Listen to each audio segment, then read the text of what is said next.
ओरेर यता कुना गली कुचैतिर आयो। लास्टमा पसल बन्द रहेछ यत्रो खाममा कान रातो हुने गरी पसल देखेको छैन। एउटै पसल थियो, त्यो पनि बन्द। बर्बाद भयो यार। दाजु हजुर अब कता जाने होला हामी?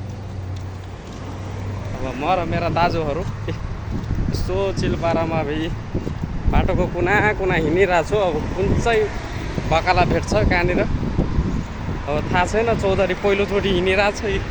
रोड चाहिँ यही हो केटा हो। गलीकुचीमा पनि यो मान्छे मलाई त यो रोडमा बाटोमा हिँड्न पनि डर लाग्छ हौ, कानले उडाउँछ भनेर। तर साउदीमा जे होस् गर्मी भए पनि यसो बाटोको छेउबाट होइन भने त कारको हावाहरू लागेर चिसो लाग्छ।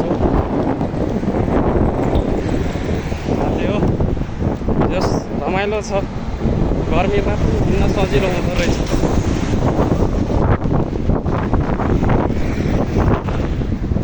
कहाँसम्म जाने हो?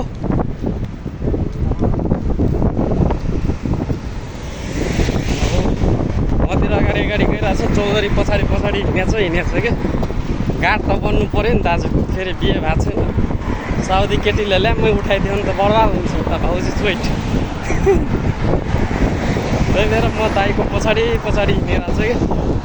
कसैले लायो भने यसो चौधरीले ल्याम्मै समाउँछ भनेर।